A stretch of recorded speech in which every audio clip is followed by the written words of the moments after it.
어제 여러분 은혜로운 주일 되셨어요? 네. 저도 하루 종일 바빴지만 참 즐거운 그리고 행복한 하루였습니다. 새로운 얼굴들도 많이 만나고 또 어제 2부 예배 때는 또 호주에서 오신 분들이 계셨어요.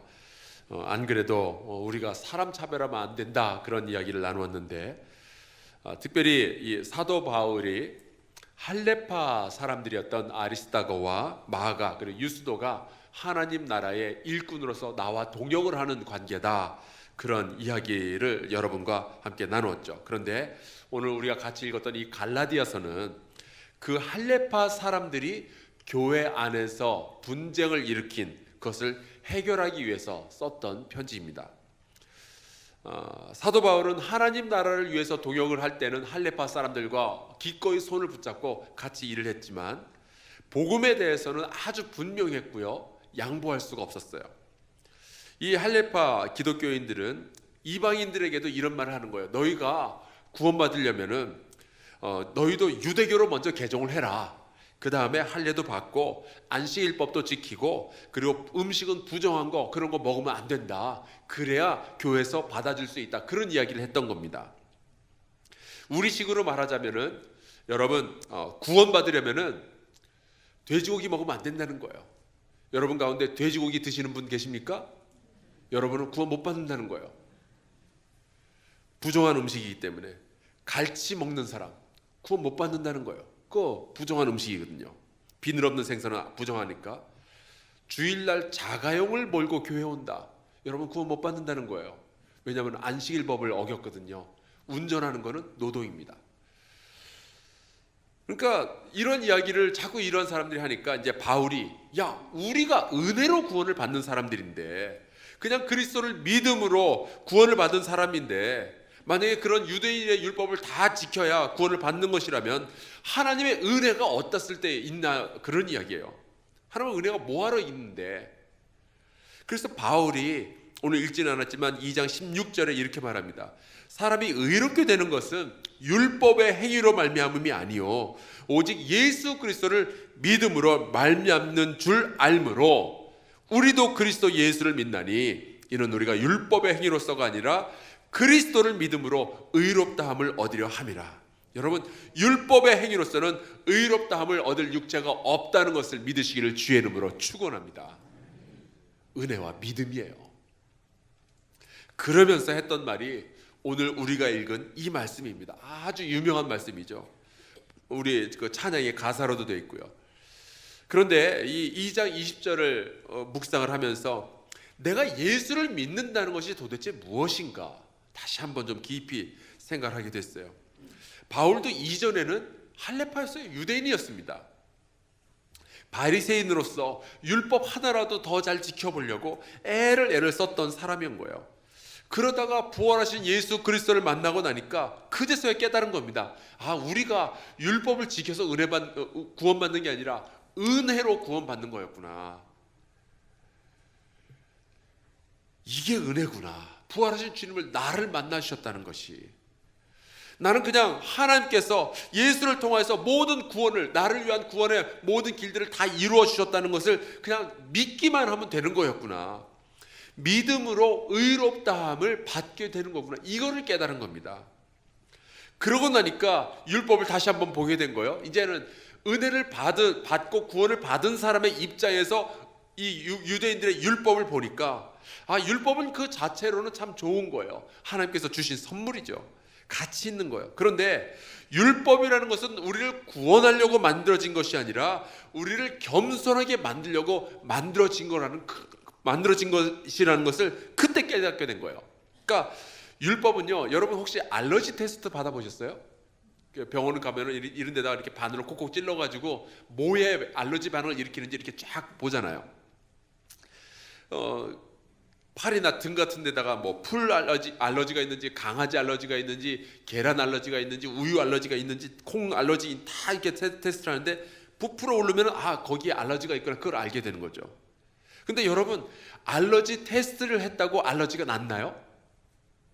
아니잖아요. 그거는 알러지가 있는지를 알아보는 거죠. 여러분, 율법이 그런 거예요. 내가 죄가 있는지 없는지를 알아봐 주는 거예요.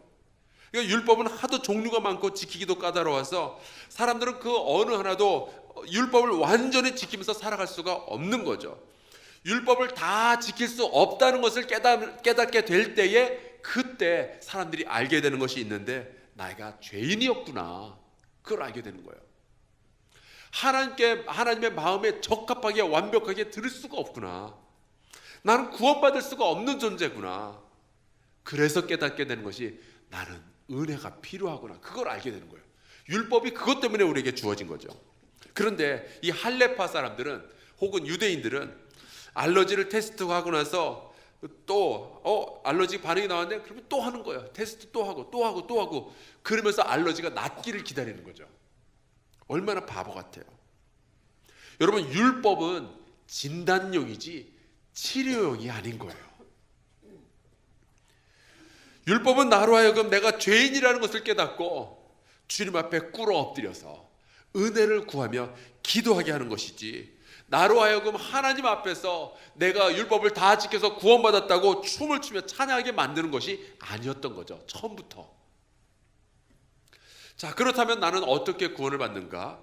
우리는 예수 그리스도를 믿음으로 구원받는 줄로 믿습니다. 그래서 믿음이 중요해요. 자, 그렇다면 믿는다는 것이 무슨 뜻인가? 바울이 발견했던 첫째 비밀이 이겁니다. 내가 그리스도와 함께 십자가에 못 박혔다. 여러분, 예수 그리스도께서 여러분을 위해서 십자가에 못 박혀 죽으셨다는 사실을 믿으십니까? 믿으시죠?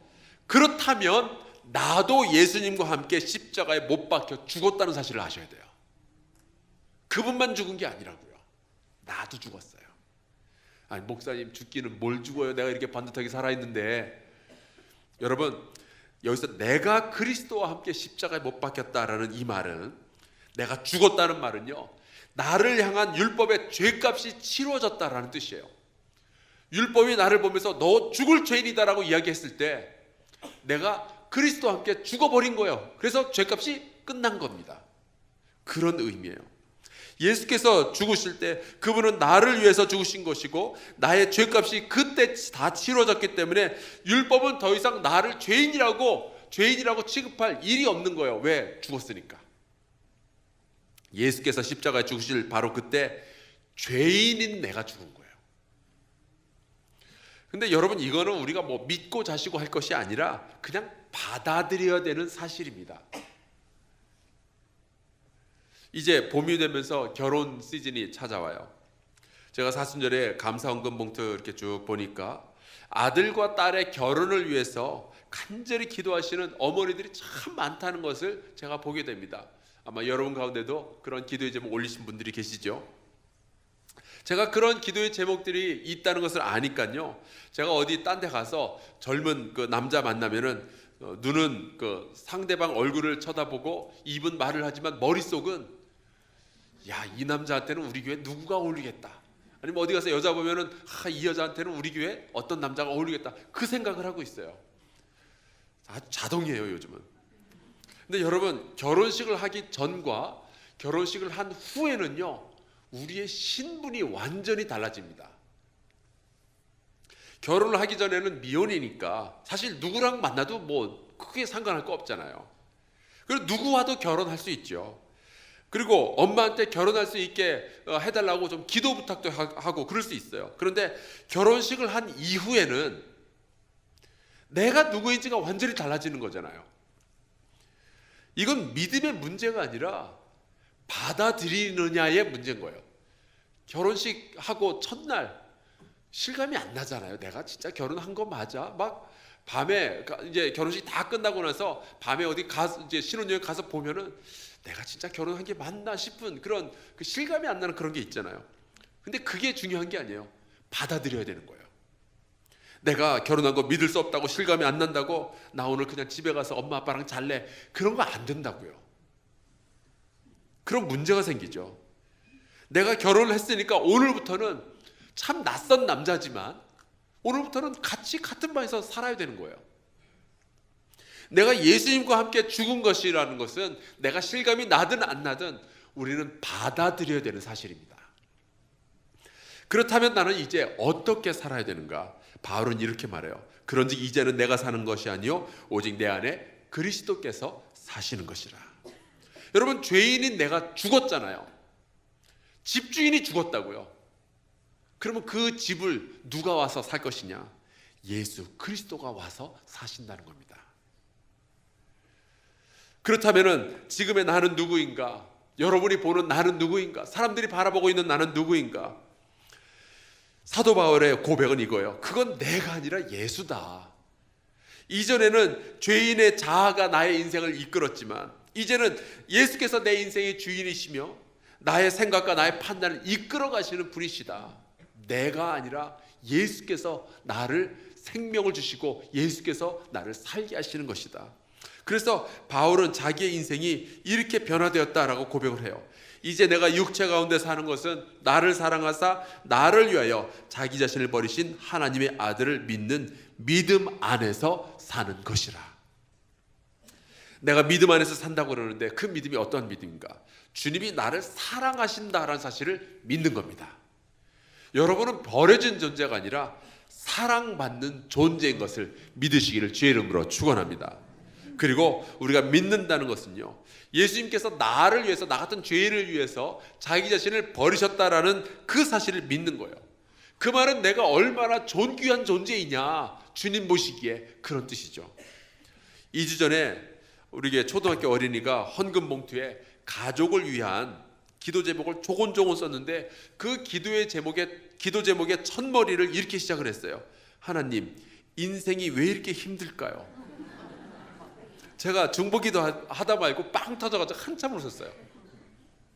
그러다가 이렇게 기도를 했습니다. 하나님, 이 아이가 자기가 얼마나 사랑받고 주님 안에서 존귀한 존재인지를 깨닫게 하여 주시옵소서.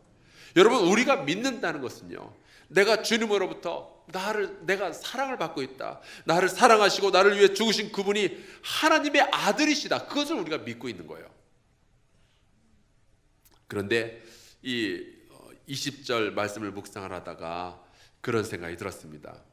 그렇다면 내 안에 그리스도께서 사신다고 하는데 그분이 주님이시라고, 나의 인생의 새로운 주인이 되셨다고 우리가 믿고 있는데, 과연 주님께서는 나의 인생에서, 내 안에서 계시긴 계시는데 손님으로 계시는 걸까?